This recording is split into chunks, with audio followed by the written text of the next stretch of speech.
ಸರ್ಕಾರ ರೈತ ನಾವು ಈ ಒಂದು ಕ್ರಮವನ್ನು ನಾವು ಖಂಡಿಸ್ತೀವಿ. ಕಾಂಗ್ರೆಸ್ ಸರ್ಕಾರ ಕೂಡಲೇ ಸಂಕಷ್ಟದ ರೈತರ ನೆರವಿಗೆ ಬರಬೇಕು. ಆ ಹಾಲಿನ ಪ್ರೋತ್ಸಾಹಧನ 716 ಕೋಟಿ ರೂಪಾಯಿ ಬಿಡುಗಡೆ ಮಾಡಬೇಕು ಮತ್ತು ಆ ಒಂದು ಹಾಲಿನ ದರ ಕಡಿತಗೊಳಿಸಿ ಅದು ಕೂಡ ಒಂದು ಉತ್ತಮವಾದ ರೀತಿಯಲ್ಲಿ ಆ ರೈತರಿಗೆ ಅನುಕೂಲವಾದ ರೀತಿಯಲ್ಲಿ ಇವತ್ತು ಸರ್ಕಾರ ನಡೆದುಕೊಳ್ಬೇಕಂತೇಳಿ ಇವತ್ತು ನಾವೆಲ್ಲ ಮುಖಂಡರು ಕೂಡ ಇವತ್ತು ಸರ್ಕಾರಕ್ಕೆ ಒತ್ತಾಯ ಮಾಡಿ ಸರ್ಕಾರ ತಡೆ ಹಿಡಿದಿದೆ. ಮುಂಚೆ BS ಯಡಿಯೂರಪ್ಪ ಸಾಹೇಬರು ಮುಖ್ಯಮಂತ್ರಿ ಇದ್ದಾಗ ಅದು ಒಂದು ಸ್ಪೆಷಲ್ ಸಬ್ಸಿಡೈಸ್ಡ್ 5 ರೂಪಾಯಿ ಏನು ಗೌರವಧನ ಇಟ್ಟಿದ್ದಿರೋರು, ಅದು ಇವತ್ತೊಂದು ದಿವಸ ಕಾಂಗ್ರೆಸ್ ಸರ್ಕಾರ ಅದರ ಮ್ಯಾಗೂ ಕಣ್ಣಿಟ್ಟು ಅದನ್ನು ಕದೀತಾ ಇದ್ದಾರೆ ಅಂತೇಳಿ ಮಕ್ಕಳು ನೋವಿನಿಂದ ಹೇಳಬೇಕಾಗ್ತದೆ. ನಾವು ಇವತ್ತಿನ ದಿವಸ ಎಲ್ಲ ರೈತ ವತಿಲಿಂದ 25 ಲಕ್ಷ ಫಾರ್ಮರ್ಸ್ ಡೈರೆಕ್ಟ್ ಅವರಿಗೆ ಇದು ಏನು ಗೌರವಧನ ನಿಂದಿಸಿದಿರಿ, ಅವರಿಗೆ ಕಣ್ಣ ನೀರು ಹಾಕೋದ ಕೆಲಸ ಕಾಂಗ್ರೆಸ್ ಮಾಡ್ತಾ ಇದ್ದಾರೆ. ನಂತರ ಎಲ್ಲ ಸ್ಥಳಲಿಂತ ಅವ್ರ ಜೇಬ್ ಖಾಲಿ ಮಾಡ್ತಾ ಇದ್ದಾರೆ. ಇದು ಒಂದು ಹೊಸದು ಮಾಡಿ ತಾವೇನು ಅವ್ರ ಗೌರವಧನ ನಿಂದಿಸಿದಿರಿ, ಇದು ಅವ್ರ ಮ್ಯಾಗ ಅನ್ಯಾಯ ಮಾಡ್ತಾ ಇದ್ದೀರಿ. ಅದಕ್ಕೆ ಭಾರತೀಯ ಜನತಾ ಪಾರ್ಟಿ ಅದಕ್ಕೆ ಖಂಡಿಸ್ತೇವೆ ಅಂತ ಹೇಳಕ್ಕೆ ಬಯಸ್ತೇವೆ. ನಾವು ಮುಂದಿನ ಬರೋ ದಿನಗಳನ್ಯಾಗ ನೀವು ತಕ್ಷಣವೇ ಅವ್ರದ್ದು ಗೌರವಧನ ರಿಲೀಸ್ ಮಾಡಲಿಲ್ಲ ಅಂತಂತಂದರೆ ಉಗ್ರವಾಗಿ ಆದೇಶದ ಮೇರೆಗೆ ಇವತ್ತು ಕರ್ನಾಟಕದ ಎಲ್ಲ ಜಿಲ್ಲಾ ಕೇಂದ್ರಗಳಲ್ಲಿ ಇವತ್ತು ಭಾರತೀಯ ಜನತಾ ಪಕ್ಷದ ಕಾರ್ಯಕರ್ತರು ಪ್ರತಿಭಟನೆ ಹಾಕಿಕೊಂಡಿದೆ. ಕಾಂಗ್ರೆಸ್ ಪಕ್ಷ ಅಧಿಕಾರಕ್ಕೆ ಬಂದಾಗಿನಿಂದ ಇವತ್ತು ರೈತರಿಗೆ ತೊಂದರೆ ಕೊಡುವಂಥ ಕೆಲಸ ನಿರಂತರವಾಗಿ ಮಾಡ್ಕೊಂಡು ಬರ್ತಾ ಇದೆ.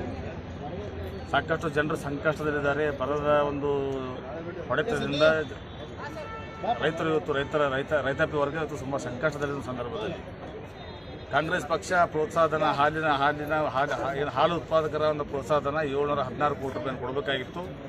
ಅದು ತಡೆ ಹಿಡಿಯೋದ್ರ ಮುಖಾಂತರ ರೈತರ ಹೊಟ್ಟೆ ಮೇಲೆ ಹೊಡೆಯುವಂಥ ಕೆಲಸ ಕಾಂಗ್ರೆಸ್ ಪಕ್ಷ ಇವತ್ತು ಮಾಡ್ತಾ ಇದೆ. ಅದು ಭಾರತೀಯ ಜನತಾ ಪಕ್ಷ ಉಗ್ರವಾಗಿ ಖಂಡಿಸ್ತದೆ. ಮತ್ತು ನಮ್ಮ ಯಡಿಯೂರಪ್ಪನವರ ಸರ್ಕಾರದಲ್ಲಿ ಪ್ರತಿ ಲೀಟರ್ಗೆ 5 ರೂಪಾಯಿ ಪ್ರೋತ್ಸಾಹಧನ ಇವತ್ತು ಭಾರತೀಯ ಜನತಾ ಪಕ್ಷದ ನೇತೃತ್ವದ ಸರ್ಕಾರ ನೀಡಿತ್ತು. ಆಗಿನ ಸರ್ಕಾರ ಅದನ್ನು ಕೂಡ ಇವತ್ತು ಸ್ಥಗಿತಗೊಳಿಸೋದ್ರ ಮುಖಾಂತರ ಕಾಂಗ್ರೆಸ್ ಪಕ್ಷ ಇವತ್ತು ರೈತರಿಗೆ ಅನ್ಯಾಯ ಮಾಡುವಂಥ ಕೆಲಸ ಮಾಡ್ತಾ ಇದೆ.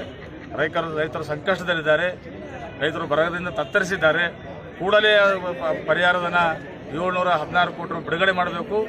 ರೈತರಿಗೆ ಸಂಕಷ್ಟದಲ್ಲಿರುವಂಥ ರೈತರಿಗೆ ಸರ್ಕಾರ ಧಾವಿಸಬೇಕು. ಒಂದು ವೇಳೆ ಬರದೇ ಇದ್ದರೆ ಇವತ್ತು ಸಾಂಕೇತಿಕವಾದ ಪ್ರತಿಭಟನೆ ನಾವೆಲ್ಲ ಸೇರಿಕೊಂಡು ಹಮ್ಮಿಕೊಂಡಿದ್ದೀವಿ. ಬರುವ ದಿನಗಳಲ್ಲಿ ಉಗ್ರವಾದ ಹೋರಾಟ ಇಡೀ ಕರ್ನಾಟಕದಲ್ಲಿ ಕಾಂಗ್ರೆಸ್ ಪಕ್ಷ ಎದುರಿಸಬೇಕಾಗಿತ್ತು ಅಂತ ಹೇಳಿ ನಾನು ಈ ಸಂದರ್ಭದಲ್ಲಿ ಸರ್ಕಾರಕ್ಕೆ ಎಚ್ಚರಿಕೆಯನ್ನು ಕೊಡ್ತಾ ಇದ್ದೀನಿ. ಇವತ್ತು ನಾವು ನಗರ ಜಿಲ್ಲೆ ಮತ್ತು ಗ್ರಾಮಾಂತರ ಜಿಲ್ಲೆಯ ವತಿಯಿಂದ ಪ್ರತಿಭಟನೆ ಹಮ್ಮಿಕೊಂಡಿದ್ದೀವಿ. ಇಲ್ಲಿ ಭಾಗವಹಿಸಿರುವಂಥ ನಮ್ಮ ಪದಾಧಿಕಾರಿಗಳು, ನಮ್ಮ ಪಕ್ಷದ ಎಲ್ಲ ಮುಖಂಡರು ಕೂಡ ಈ ಸಂದರ್ಭದಲ್ಲಿ ಹಾರ್ದಿಕವಾದ ಧನ್ಯವಾದಗಳನ್ನು ಈ ಸಂದರ್ಭದಲ್ಲಿ ಹೇಳಿದ್ರು. ಸರ್ ಒಂದು ನಿಮಿಷ ಅದ್ರ ಬಗ್ಗೆ ಏನು ಅಲ್ಲ, ಗಂಡಸ್ತನ ತೋರಿಸೋಂಥ ಪ್ರಶ್ನೆ ಬೇರೆ ವಿಷಯದಲ್ಲಿ ಗಂಡಸ್ತನ ರಾಜಕೀಯದಲ್ಲಿ ಯಾವುದೋ ಗಂಡಸ್ತನ ತೋರಿಸೋಂಥ ಪ್ರಶ್ನೆ ಬರೋಂಗಿಲ್ಲ. ಆ ಗಂಡಸ್ತನ ಇರೋದ್ರಿಂದ ಇವತ್ತು ನಾವು 25 MP ಗೆದ್ದಿದ್ದೆ ಕರ್ನಾಟಕದಲ್ಲಿ. ಕಾಂಗ್ರೆಸ್ದವ್ರು ಗಂಡಸರಾಗಿದ್ದರೆ ಇವತ್ತು ಅವರು ಒಂದೇ ಸ್ಥಾನದ ಸ್ಥಿಮಿತಗೊಂಡಂಥ ಕಾಂಗ್ರೆಸ್ ಪಕ್ಷ ಮಾತನಾಡಲಿಕ್ಕೆ ಅವ್ರಿಗೆ ಯಾವುದೋ ನೈತಿಕ ಹಕ್ಕಿಲ್ಲ.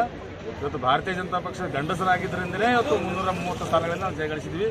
ಬರುವ ದಿನಗಳಲ್ಲಿ 400 ಅಬ್ಕಿ ಬಾರ್ 400 ಪಾರ್.